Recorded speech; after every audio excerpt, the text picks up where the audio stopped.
વાવથરા જિલ્લાની દિયોદર તાલુકા પંચાયતના પ્રમુખ અને ઉપપ્રમુખની વરણી દરમિયાન જે દ્રશ્યોએ સામે આવ્યા છે કે જ્યાં ભારે રાજકીય તણાવ અને ખોબાળો સર્જાયો। ચૂંટણી પ્રક્રિયા શરૂ થતાં જ કોંગ્રેસના સભ્યોએ પોતાની ઉમેદવારી ફોર્મ વિધિવત રીતે ભરી દીધા અને આ કોંગ્રેસના સભ્યો દ્વારા ફોર્મ સબમિટ કરતા જ ભાજપના બે સભ્યો ખાસ મહિલા સદસ્યો કે જે ગૃહમાં જોરદાર વિરોધ અને હંગામો શરૂ કરવા લાગ્યા, જેના કારણે આ ચૂંટણી મોકૂફ રખાઈ અને વિવાદ વધુ વકરતા સાંસદ સહિતના નેતાઓ દિયોદર ખાતે પહોંચે છે અને જ્યાં એક મોટી બબાલ સર્જાય છે। શું છે મામલો અને કેમ દિયોદરની અંદર એ તમામ જિલ્લા કોંગ્રેસના નેતાઓ પહોંચ્યા, જુઓ આ અહેવાલમાં। દિયોદર તાલુકા પંચાયતના પ્રમુખ અને ઉપપ્રમુખની ચૂંટણી ભાજપના સભ્યો વચ્ચે થયેલી ઉગ્ર બોલાચાલીના કારણે રદ કરવામાં આવી। જોકે ચૂંટણી અધિકારી ડીએન કાછડે નવી તારીખ 27 મે 2026 જાહેર કરતા જ કોંગ્રેસના કાર્યકરો અને આગેવાનોએ ઉગ્ર વિરોધ નોંધાવ્યો હતો અને ચૂંટણી અધિકારીનો હુરિયો બોલાવ્યો। ચાલુ સામાન્ય સભા દરમિયાન ભાજપના બે સભ્યો, જેમાં મોજરૂ બેઠકના મહિલા સદસ્યો અને અન્ય સદસ્યોનો સમાવેશ છે, કે જેઓની બંનેની વચ્ચે ઉગ્ર બોલાચાલી થાય છે અને ચાલુ સભાની અંદર બોલાચાલી એ હદ સુધી થાય છે કે આખી એ સભા મુલતવી રાખી। આ મામલે એટલો મોટો એ મામલો વણસ્યો કે સભાએ રદ કરી અને કોંગ્રેસે આરોપ લગાવ્યા કે ભાજપના સભ્યો વચ્ચે બબાલના કારણે ચૂંટણી રદ થઈ છે। જો કે દિયોદર તાલુકા પંચાયતની કુલ 22 બેઠકોમાંથી 12 બેઠક કોંગ્રેસ પાસે, ભાજપ પાસે 10 અને કોંગ્રેસમાં બહુમતી હોવા માટે આજે જ એ ચૂંટણી યોજવા માટેની માંગ થઈ રહી છે। જો 27 તારીખે ચૂંટણી થાય છે તો આ આખી ઘટનામાં કોંગ્રેસને ક્યાંક એવો ભય છે કે દિયોદર તાલુકા પંચાયત કોંગ્રેસના હાથમાંથી જતી રહે। ચૂંટણી અધિકારી ડીએન કાછડે જ્યારે ત્યાંથી બહાર નીકળી રહ્યા હતા દરમિયાન કોંગ્રેસના કાર્યકર્તાઓએ તેમનો ઘેરાવો કર્યો, પોલીસ દરમિયાનગીરી કરીને ચૂંટણી અધિકારીને સુરક્ષિત રીતે બહાર કઢાયા અને આખા આ મામલાની અંદર ચૂંટણી અધિકારી ઉપર હિચકારા હુમલાના પ્રયાસો થયાના આરોપો લગાવી રહ્યા છે। શું એ ઘટના બની દિયોદર તાલુકા પંચાયતની જ્યાં ચૂંટણી હતી તેની બહારના કમ્પાઉન્ડમાં, મેદાનમાં, કે જ્યાં પોલીસ વચ્ચે આવતા આખો મામલો થાળે પડ્યો? જુઓ એ દ્રશ્યો પહેલા।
ઘટનાની ગંભીરતાને ધ્યાને રાખીને બનાસકાંઠાના સાંસદ જ્ઞાનીબેન ઠાકોર દિયોદર તાલુકા પંચાયત પહોંચ્યા. નાયબ પોલીસ અધિકારી પણ ઘટના સ્થળ ઉપર હાજર હતા. આ એક કોંગ્રેસના તમામ 12 સભ્યોએ ચૂંટણી સભાખંડમાં હાજર હતા અને કોંગ્રેસના જિલ્લા અને તાલુકાના તમામ આગેવાનો ધરણા પર બેઠા. વાવ-થરાદ વિસ્તારની કુલ 7 તાલુકા પંચાયતના પ્રમુખ અને ઉપપ્રમુખની વરણી માટેની પ્રક્રિયા શાંતિપૂર્ણ થઈ છે, પરંતુ દિયોદર અને લાખણી પંથકમાં સર્જાયેલી સ્થિતિના પગલે રાજનીતિએ ગરમાઈ છે. કોંગ્રેસના દિગ્ગજ નેતા અને સાંસદ જ્ઞાનીબેન ઠાકોરે આ મામલે ભારતીય જનતા પાર્ટીએ સત્તાનો દુરુપયોગ કરતા હોવાના આરોપ લગાવતા શું નિવેદન આપ્યું, સાંભળો. દિયોદર તાલુકા પંચાયતના પ્રમુખ અને ઉપપ્રમુખની ચૂંટણી માટેની તારીખ ચૂંટણી પંચે અને સરકારે નક્કી કરેલી હતી. જે એજન્ડાની કાર્યવાહી તે કરવાની થાય એ પ્રમાણે જે હોલમાં મિટિંગ બોલાવી હતી ત્યાં 10 વાગે કોંગ્રેસના સભ્યો આવી અને ચૂંટણી અધિકારીની રાહ જોતા હતા.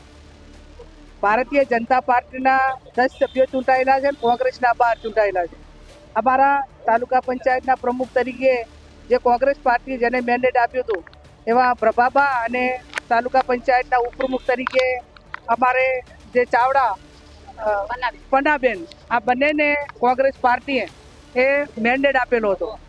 ભારતીય જનતા પાર્ટી પાસે બહુમતી ન હોવાથી એમને કોઈ પણ ભોગે આજે આ ચૂંટણી ન થાય એના માટે કરીને સરકારના જે અધિકારીઓએ જેને ચૂંટણીની જવાબદારી આપી છે SDM, એમને ભારતીય જનતા પાર્ટીના સભ્યોને અંદરો અંદર એકાબીજાની ઝઘડો કરવા માટેનો પ્રયત્ન કર્યો અને માત્ર બહાનું કાઢ્યું કે કાયદો અને વ્યવસ્થા એ જળવાતું નથી, એટલે અમે ચૂંટણી મુલતવી રાખીએ છીએ અને 27 તારીખે ચૂંટણી કરવામાં આવશે. હવે નાના મોટી જે કાંઈ એમની વાત અને ચૂંટણી મુલતવી રખાવવા માટે અંદરો અંદર એકાબીજા એ ભારતીય જનતા પાર્ટીના સભ્યો ઉશ્કેરણા છે. કોંગ્રેસના 12 સભ્યોને નાને કોઈ વસ્તુને લેવા દેવા નથી, છતાં પણ એમને જે પ્રજાએ બહુમતી જેણે આપી અને જેણે લોકોએ ચુકાદો આપ્યો એ એમને પચતો નથી. ક્યાંક ને ક્યાંક ભારતીય જનતા પાર્ટી લોકશાહીને માનતી નથી. એમના જે પદાધિકારીઓ હોય એ પણ લોકશાહીને માનતા નથી અને કોઈ પણ ભોગે આ તાલુકા પંચાયતની ચૂંટણીમાં કોંગ્રેસનો પ્રમુખ ને ઉપપ્રમુખ ન બે એના માટે કરીને એમણે આ કાવતરું કર્યું છે. અમારા માજી ધારાસભ્ય શિવાબા, અહીંયા કોંગ્રેસ પાર્ટીના હોદ્દેદારો ભરતસિંહજી વાઘેલા, નરસિંહભાઈ, તમામ કોંગ્રેસના કાર્યકરો અહીંયા ઉપસ્થિત છે અને અમારા 12 સભ્યોએ ચૂંટાયેલાએ નક્કી કર્યું છે કે જ્યાં સુધી ચૂંટણી ન થાય ત્યાં સુધી અમે સભાખંડમાં જ બેસીશું અને અમે પણ જ્યાં સુધી ચૂંટણી ન થાય ત્યાં સુધી અહીંયા તાલુકા પંચાયતમાં જ બેસીશું અને સમગ્ર બનાસકાંઠા જિલ્લો હોય, વાવ-થરાદ જિલ્લો હોય, એ તમામ કોંગ્રેસના કાર્યકરોને હું વિનંતી કરું છું કે આજે લોકશાહી બચાવવાની જવાબદારી આ દેશમાંથી અંગ્રેજોને બહાર કાઢીને ગાંધીજી, સરદાર વલ્લભભાઈ પટેલને કોંગ્રેસના નેતાઓએ આ દેશને આઝાદી આપી છે અને આઝાદીના ભાગરૂપે એ દેશને લોકશાહી મળી છે અને આ લોકશાહીનું પતન કરવા જઈ રહ્યા છે. ત્યારે આમ પ્રજાની જવાબદારી છે લોકશાહી બચાવવાની, કોંગ્રેસના કાર્યકરોની જવાબદારી છે. સમગ્ર જિલ્લાના કાર્યકરો અને તમામ હોદ્દેદારો એ દિયોદર તાલુકા પંચાયતમાં આવે અને જ્યાં સુધી તાલુકા પંચાયતના પ્રમુખ અને ઉપપ્રમુખની ચૂંટણી ન થાય ત્યાં સુધી સમગ્ર જિલ્લાના કાર્યકરોને આમ જનતા અને જેને કોંગ્રેસે આ 12 સભ્યોને વોટ આપ્યા છે એ તમામ લોકો અહીંયા તાલુકા પંચાયતમાં આવે અને ચૂંટણી પંચ ઉપર ને સરકાર ઉપર ચૂંટણી કરાવવા માટેનું દબાણ કરે એવી પણ હું વિનંતી કરું છું. અને આ ચૂંટણી ખોટી રીતે જે બંધ રાખી છે એના સામે હાઈકોર્ટમાં જવું પડે. આ અધિકારી સામે તો કોંગ્રેસ પાર્ટી હાઈકોર્ટમાં થશે અને જે એમને કપડાની વાત કરી હોય કે ફડાવવા માટેની કે બીજી વાત કરી હોય એ માત્ર એમને ભાજપના કાર્યકરોએ કર્યું છે. કોંગ્રેસ પાર્ટીના કોઈ કાર્યકર કે હોદ્દેદાર એ અધિકારીને પણ અડ્યા નથી અને કોઈ પણ વસ્તુ કરી નથી. એક અમારી બેન તાલુકા પંચાયતની સભ્ય છે, એની ડિલિવરી માટેની તારીખ ડૉક્ટરે 27 તારીખ આપેલી છે, છતાં પણ એને પૂરા મહિના થાય છે, એક જ દિવસ એને ડિલિવરીમાં બાકી છે અને છતાં પણ એ તાલુકા પંચાયતના સભાખંડમાં બેઠી છે. આજે એ પરિસ્થિતિમાં પણ આ બહેનો ઉપર આ ડિલિવરીનો પ્રસંગ હોય છતાં પણ આ સરકારની જવાબદારી જે છે એ જવાબદારીમાં ઉડા ઉતર્યા છે અને એમને કોઈ દયા બહેનો માટે કે દીકરીઓ માટે કે આવનાર એનું જે બાળક છે એના માટે કે સલામતી માટે પણ આ ભારતીય જનતા પાર્ટીને કોઈ દયા દેવું કે જવાબદારી જેવું ભાન નથી. એ આના ઉપરથી નક્કી થાય છે. એટલે હું અપેક્ષા રાખું કે સમગ્ર જિલ્લાના કોંગ્રેસના કાર્યકરો અહીં આવે અને હજી પણ અમે પ્રાંત અધિકારીને સરકારને વિનંતી કરીએ છીએ કે ચૂંટણી તમે અત્યારે કરાવી નાખો અને પ્રજાને હેરાન ના કરો. જે બેનને ડિલિવરી થવાની છે બેનને હેરાન ના કરો અને લોકશાહીનું ગળું દબાવવાનો પ્રયત્ન ના કરો એવી હું મીડિયાના માધ્યમથી અને સોશિયલ મીડિયાના માધ્યમથી સરકારને અને આમ પ્રજાને વિનંતી કરું છું. સમગ્ર ગુજરાતમાં તાલુકા અને જિલ્લા પંચાયત તાલુકા પંચાયત પ્રમુખ ઉપપ્રમુખની ચૂંટણી હતી. એના ભાગરૂપે દિયોદર ખાતે પણ હતી. દિયોદર તાલુકા પંચાયતમાં કોંગ્રેસની સ્પષ્ટ બહુમતી હતી. તેમ છતાં આજે ચૂંટણી અધિકારી એક તો મિટિંગના સમય કરતાં જાણી જોઈને મોડા આવ્યા પછી બધા જે સભ્યો હતા એ હોલની અંદર બેઠા હતા, શાંતિથી મિટિંગ ચાલતી હતી. પ્રી પ્લાન સાથે ભાજપના એક સભ્યો બોલવા માંડ્યા.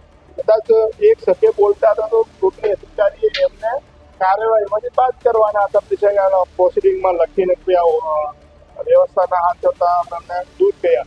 પણ એક જેમ સરકારના ભાજપના દબાણમાં આજે ચૂંટણી અધિકારીએ ખોટી રીતે મિટિંગને મુલતવી રાખી. કાયદો વ્યવસ્થા સચવાય એમ નથી. કાયદો વ્યવસ્થા સાચવાનું કામ પોલીસ અધિકારીઓનું આજે પોલીસની બંદોબસ્તમાં જાય થતી કાયદો વ્યવસ્થા ના સચવાય તો કોને જવાબદારી? ચૂંટણી અધિકારી જાણે જોઈ અને ત્યાંથી સ્થળ છોડતા ત્યારે લોકોએ ગાડીને આગળ આવીને રોકી અને કે તમે પ્રોસિડિંગ લખી અમને આપીને જાઓ. ચૂંટણી અધિકારી પ્રોસિડિંગ લખ્યા વગર કઈ રીતે બહાર નીકળી શકે? એમને મુલતવી રાખી તો પણ એનું પ્રોસિડિંગ તો આપવું પડે. આ તો ખાલી હાજરી આપી બારોબાર નીકળી જાય એટલે તમે એક જાણે જોઈને આખી ચૂંટણીને પ્રભાવિત કરવામાં આવી છે અને એક લોકશાહી હત્યા આજે દિયોદર ખાતે કરવામાં આવી છે. અત્યારે અમારા ઘરના બહાર ચાલુ છે. અમે જ્યાં સુધી ચૂંટણીને ત્યાં સુધી લડવાના છે. ઉપર અમારા સભાસદ ખંડમાં અમારા 12 સભ્યો સવારના 10:30 વાગ્યાના બેઠા. એ લોકોએ કોઈ સભાખંડ છોડ્યો નથી અને જ્યાં સુધી ચૂંટણી નહીં થાય ત્યાં સુધી સભાખંડ છોડવાનો નથી. અમે પણ જ્યાં સુધી ચૂંટણી ના ત્યાં સુધી બેસવા. ભાજપ અને વિપક્ષી સભ્યો વચ્ચે વધતા વિવાદના હોબાળાના પગલે કાયદો અને વ્યવસ્થા જાળવવા માટે વહીવટીતંત્રએ ચૂંટણી પ્રક્રિયા અધવચ્ચે જ મુલતવી રાખવાની ફરજ પડી હતી. હવે આ ચૂંટણી આગામી 27 મેના રોજ કરવામાં આવશે. ત્યારે જોવાનું રહેશે 27 મેના રોજ દિયોદર તાલુકા પંચાયત એ કોંગ્રેસની બને છે કે ભાજપની. આ તણાવ વચ્ચે શું સ્થિતિ સર્જાય છે જોવાનું રહેશે. આ જ પ્રકારની તમામ અપડેટ જોવા માટે ન્યૂઝરૂમ ગુજરાતને લાઇક, શેર અને સબસ્ક્રાઇબ કરવાનું ભૂલતા નહીં.